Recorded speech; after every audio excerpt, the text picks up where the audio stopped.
From Korea to Germany. From Alaska to Puerto Rico. All over the world, the United States Army is on the alert to defend our country, you, the American people, against aggression. This is The Big Picture, an official television report to the nation from the United States Army. Now, to show you part of the big picture, here is Captain Carl Zimmerman. Along with military responsibilities in Korea, your Army is conducting a program of civilian relief and supply. A humanitarian responsibility, yes, but also vitally necessary in making the actual job of fighting possible. Today we tell this very human story, how your Army, along with others of the UN Command, cares for thousands of Korean civilians who lost their homes, their families, when the communists attacked. This was a city, the city of Seoul, the capital of the Republic of Korea. It's my city. I was born there. It hurt when I saw it this way. The enemy took it twice, and we took it back. You wreck a place when you fight for it. Seoul City suffered. The people suffered. Each time the enemy drove south, the people fled before them. Farmers mostly, with their wives and kids. Just people, like any people, any place. Only they were in the wrong place. They were tired and hungry and cold. Many were sick and hot. Behind them, their farms were ruined and their villages burnt. There were thousands of them. They didn't mean to, but they jam up things so bad you couldn't get through. Replacements, food and ammo, everything got stymied. They have no place to go, no one to look to. They need help. And they got it. We call it civil assistance. Civil assistance is the mission of UNCAC, United Nations Civil Assistance Command, Korea. It is the program these men from many nations set in motion for the rehabilitation of Korea. It is time and money, and planning and cooperation. But mostly, it is work. Hard, back-breaking work. Dull, monotonous work. Men's work, sometimes done by women. A whole nation at work, rebuilding. But it wasn't always so. Remember these people? I sure do.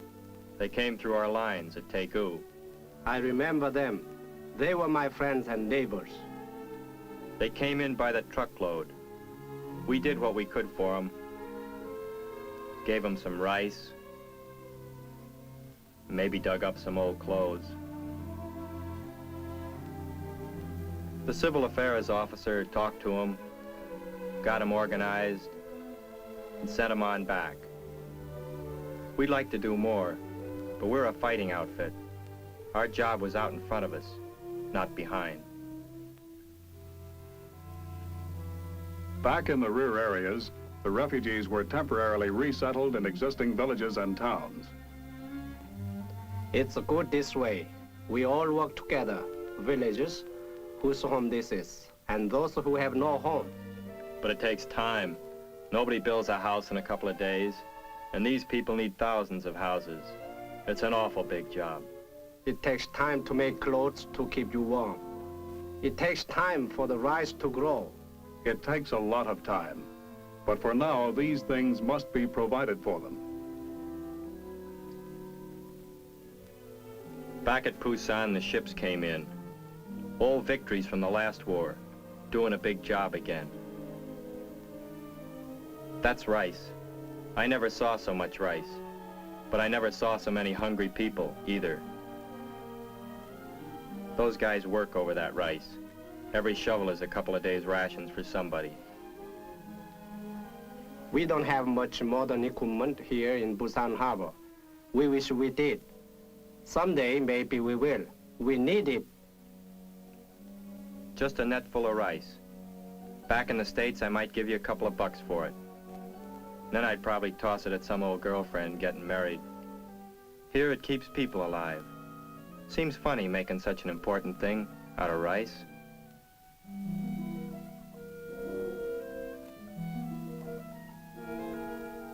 It is important, and that's not all. Packages from CARE, American Relief for Korea, and other relief organizations also help. But no matter what it is or where it comes from, it's broken down and shipped to food distribution points where hungry people wait. The food shortage is acute, and for the present, rations must be provided outright by civil assistance. A man must have physical strength to work and build, the spiritual strength to hope and believe. Often they get a hot meal at a feeding station. It all depends on how far the community has gotten along the rugged road that leads to eventual self-sufficiency. For that is the mission of civil assistance, to help the Koreans to help themselves. We don't have enough people back here to put a crew in every village and town, so we organize mobile civil assistance teams to cover large areas. A couple of jeeps, a weapons carrier, and a few bags full of old clothes from the States. Maybe gonna help keep some of these people a little warmer this winter. You ever been cold? I mean cold, cold a long time, bone cold, day after day, all winter long. Some of these people were that cold last year. The old folks remember, and they worry about what's coming.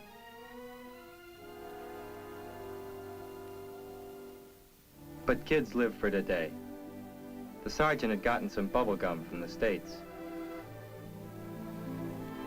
Bubble gum. They never heard of bubble gum 5 minutes ago. Now look at them. Kids are kids, even in the dirty hills of Korea. So maybe these kids don't have the stateside technique. So what? For a little while they're laughing, like kids ought to laugh. When we pulled away, I felt good. I felt good all over, like it was Christmas time. And these were kids from around the block back home. And I knew then that what we were doing here in Korea was right and had to be done.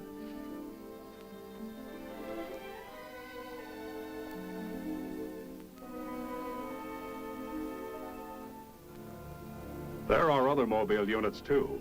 This is the Mobile Dispensary. Its primary mission is preventive medicine. Wherever possible, Korean personnel are utilized. They'll inoculate every villager against smallpox, typhoid, and typhus. They'll dust every villager with DDT to lick the vermin-borne diseases. Needles and vaccines are new things to us, but we understand their importance and we all get our shots. We don't want the sickness added to our troubles.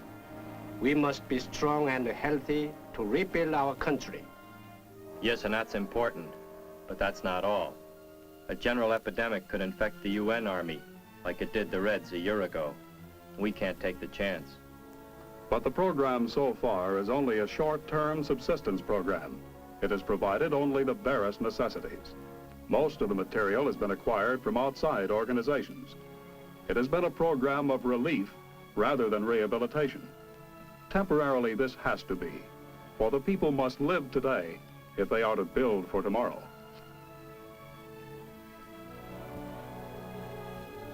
Shot tickets are important. They prove you've been inoculated. Shots are okay, but nobody wants more than their share.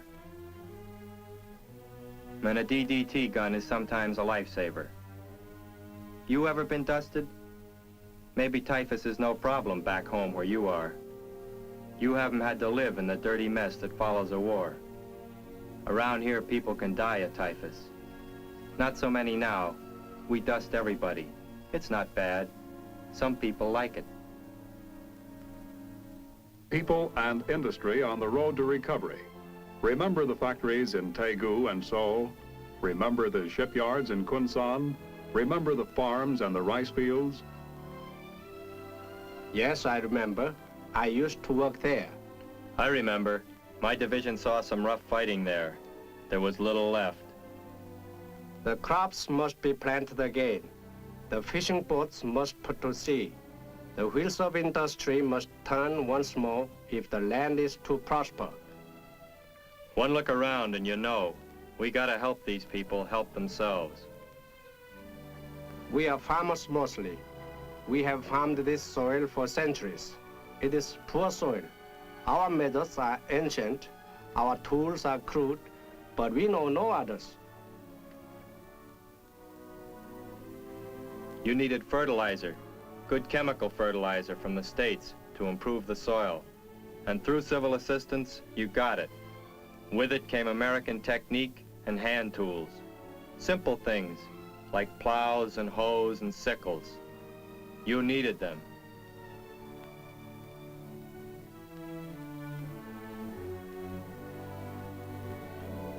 It is true we needed them badly. Now we are getting them. The rice harvests are bigger. The people will be better off.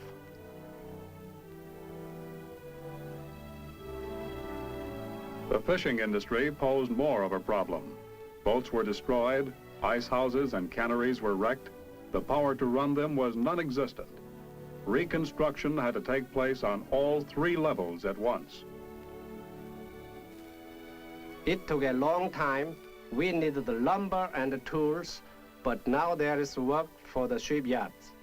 We are building fishing boats again. Men can go to sea.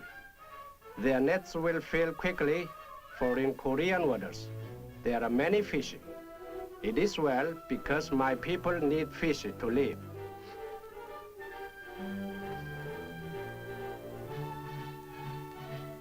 See that? That's power. The kind of power it takes to build big things, like a country.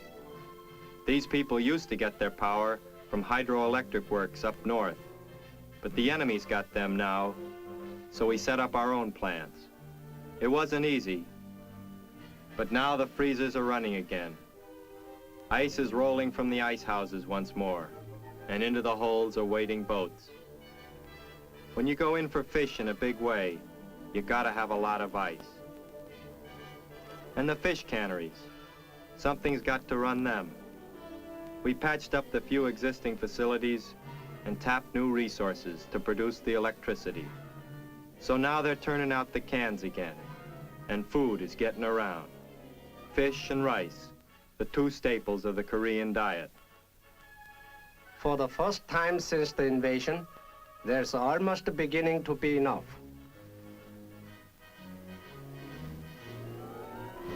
But also of importance is the rebuilding of South Korean manufacturing. This mess used to be a cotton mill, and it wasn't so long ago it looked like this.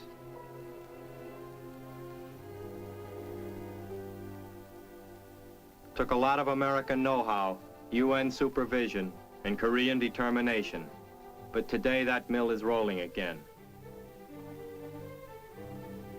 That's cotton batting for warm quilts. They'll need all they can get this winter.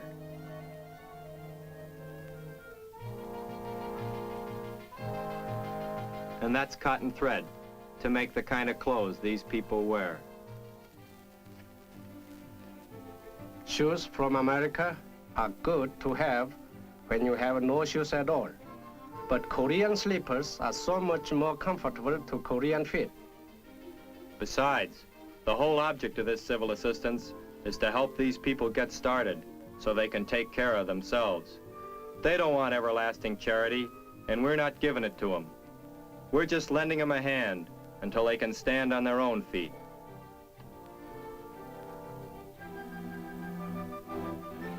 Now that this factory is back in operation, one more step forward has been taken on a long road to rehabilitation. Food and clothing are basic, but a modern nation must have the industry. You know what that is? That's scrap. Stuff you sell to a junkie back home. It was copper cable. It used to run the streetcars in Seoul. Then the enemy wrecked the city. They wrecked this wire plant too. But with the civil assistance, the Koreans patched it up and got it running again. Now they're rebuilding their railroad. In some cases, replacement parts are obtained from Japan because most of the original equipment was of Japanese manufacture.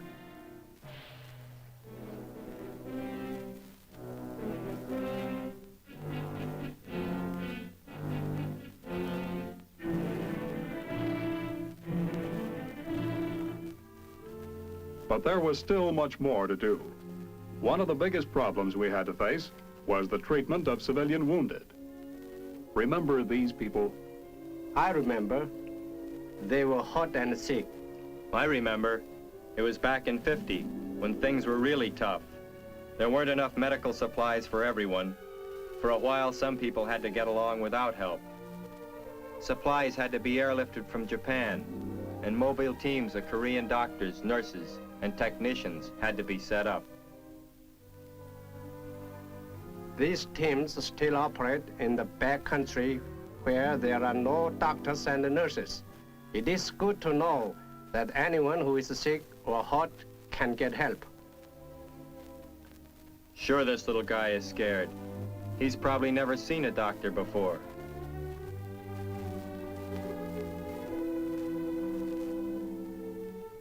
But an abscessed ear is nothing to fool with. He's in good hands. Soon he'll forget all about it. But his mother won't. She'll remember what civil assistance did long after we're gone, and the Koreans are on their own again.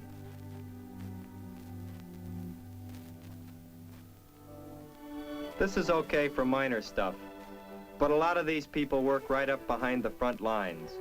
They lug in ammo and food on their backs, straight up to the guys in the bunkers and foxholes. It takes guts, and sometimes they get hit. They need field hospitals, like this. But there are other civilians that need help too. Local people and refugees, hurt, sick, or maybe just having a baby. We use our own personnel as much as possible, because when the war is over, we want to be able to take care of ourselves.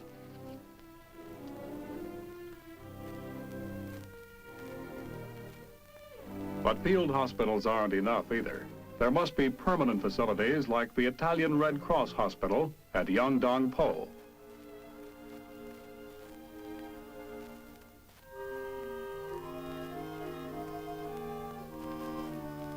Or the Danish hospital ship Jutlandia.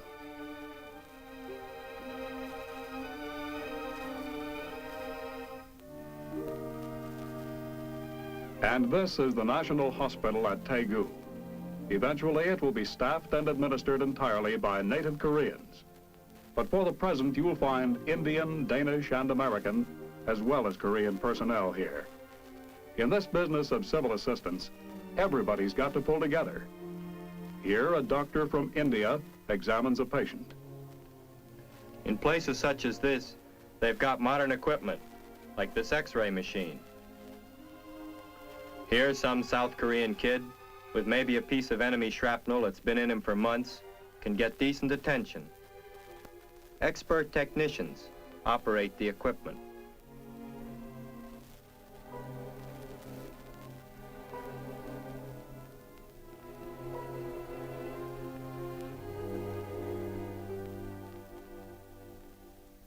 From what I hear, a lab is pretty important too. They don't guess anymore like in the old days. They test you for everything and make sure they've got it right.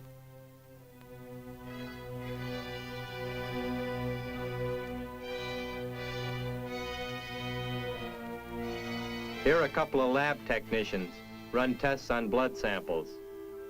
Sometimes the news is good. Often all it means is a couple of pills and a few days in the sack.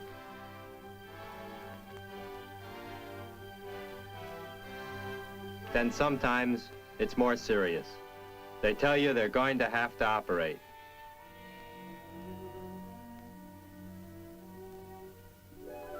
I don't like the idea any more than this poor kid. But one thing I do know, he's going to get the best treatment medical science can provide. He'll need it.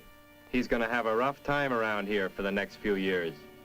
He must be strong so that he can rebuild his country. And he will be strong, thanks to the United Nations Civil Assistance Command and cooperating agencies like the UN Rehabilitation Agency. He and many others will be stronger healthier people. For instance, during the first 9 months of 1951, the number of persons who received hospital care as a result of the UN Civilian Relief and Assistance Program in Korea exceeded the combined populations of Boston, Baltimore, St. Louis, Chicago, and San Francisco. Over 1 million people received inpatient care. Over 5 million received outpatient care. And it's a lot more by now.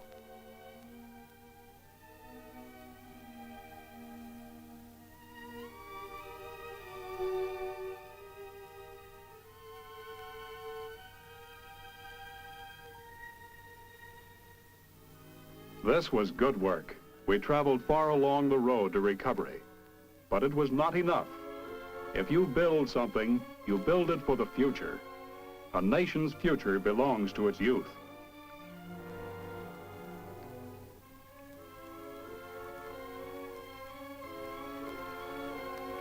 Remember these children? Yeah, I'll never forget them. I gave them some candy and an old pair of fatigues. I remember them. They were children from my province. They were lost and afraid. One of the most pathetic problems to confront civil assistance was that of caring for the war orphans. Because of the vicious flow and ebb of the communist onslaught, thousands of children were separated from their families. Every effort was made to gather them together in institutions and identify them so that as many as possible might be reunited with their parents or friends. Circulars and newspapers have served to join hundreds of families.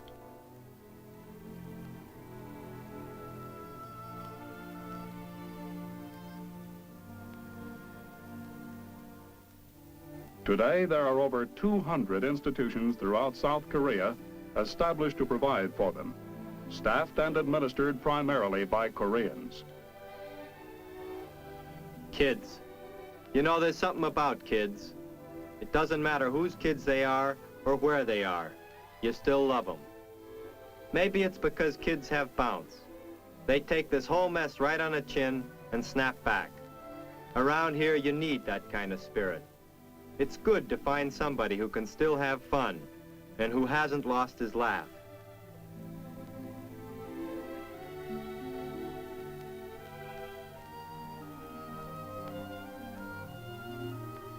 The children are handled in large groups and simple discipline must be enforced. Here, morning muster is taken. Afterwards, there are physical exercises.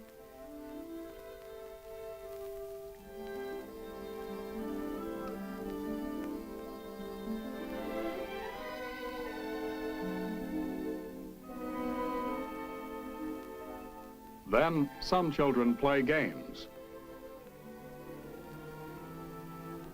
while others go to school.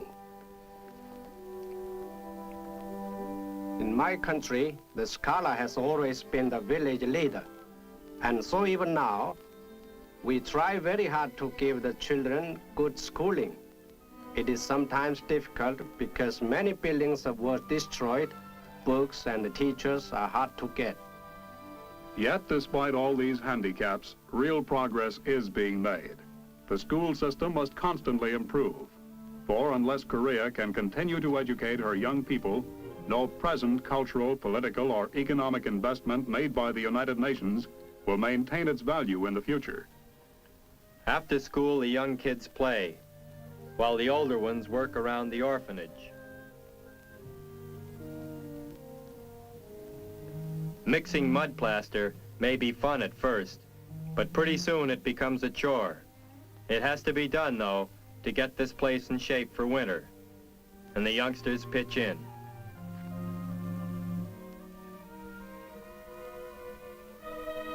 While one of the instructors turns his hand to cover in a wall.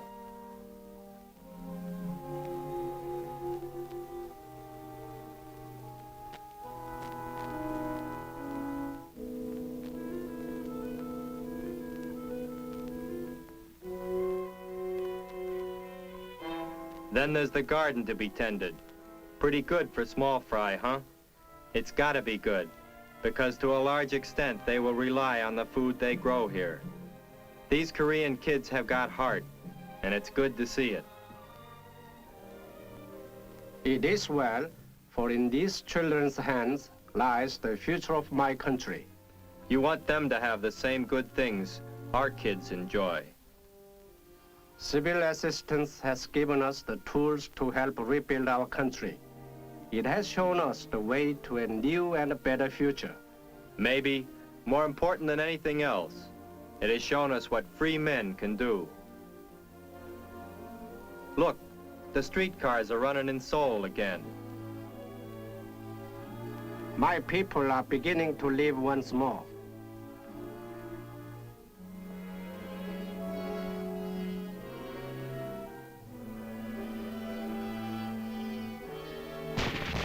I am a soldier of the Republic of Korea.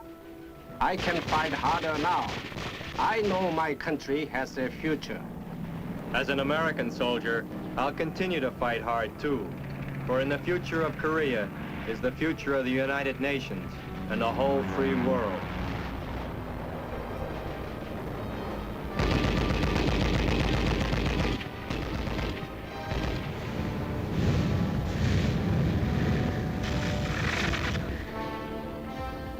Yes, it's my future and yours.